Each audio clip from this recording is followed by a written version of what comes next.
Welcome back, Vicarious viewers. My name is Vicente, and today I'll be reacting to the Netflix original movie Six Underground, a Michael Bay film parody by Michael Bay. And that really should have been the title because that is the feeling I got from it. Let me just say, expectations going in, I had pretty high expectations. Personally, I am a Ryan Reynolds fan. I love all of his movies. I even found some redeeming qualities in Green Lantern. And I enjoy his humor. I enjoy what he's done recently, especially with Deadpool and other roles very similar. And I do enjoy some Michael Bay movies.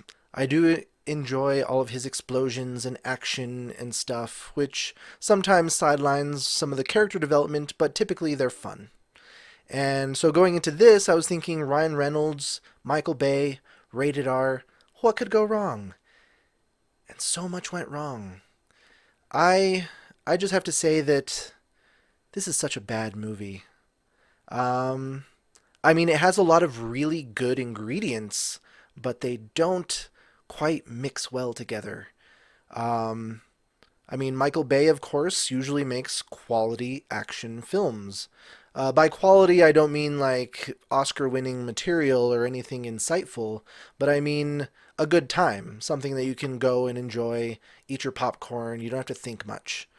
Um, and then, of course, the cast. You had Ryan Reynolds, you had Manuel Garcia Rufo, you had Melanie Laurent, you had Ben Hardy, who I've enjoyed as well recently. Speaking of Ben Hardy as number four, he was actually my favorite character in the whole movie. I kind of think he overshadowed Ryan Reynolds a little bit in this particular one. Notable bad character, the villain. I mean, I don't know what went wrong with there. He was just so blah. You just got nothing out of him. You didn't really care that he was the villain or what happened to him. You didn't really care much about what happened to any of these characters. The editing was everywhere. It was just quick transitions, jump shot, jump shot, jump shot, all over the place. There was no time to like settle on anyone, to linger on the moment, to get any real depth on anybody. It was just go, go, go, go, go, like pretty much throughout the entire movie. Um, Honestly, it felt like this was a movie on cocaine. It was didn't really have any straightforward momentum in any one direction. But anyway, I was speaking about the ingredients. You had Michael Bay. You had a stacked cast. You had beautiful cinematography of all these stunning locations. Beautiful sweeping shots of cityscapes and other locations. You had really good action scenes, despite the constant jump shots everywhere and sketchy editing. But I think with some better editing, those action scenes would have paid off a lot better.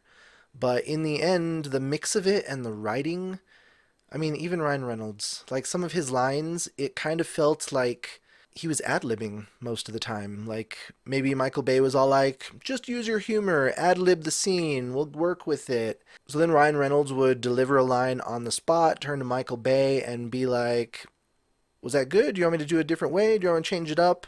And Michael Bay was just like,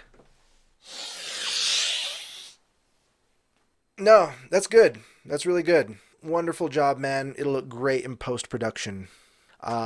We don't really need to work on it. But I think they could have worked on so much more in this movie. Um, I was going to try to do this review right after I watched it last night, but I still didn't know how I felt about it. There were times when I was getting bored by the action. Like, even the first major car chase action sequence in the movie kind of drug on for a little bit. I was kind of wondering, like, where are they going and when is this going to end? Um, and an action movie shouldn't do that. An action movie shouldn't give you so much action that you get bored with it. This failed in that regard. And then as it was going, I started to get lost by the jumping around from different time periods.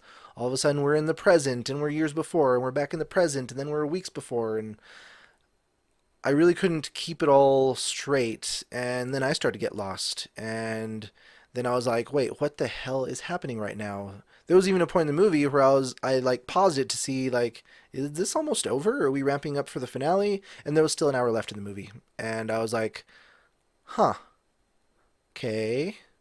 So then this morning, I actually started looking around at other people's reviews to see what other people had to say, and other people tried to redeem it, saying as well that there's great things to enjoy. Um, but overall, the good things are just overshadowed by that sloppy editing and sloppy writing.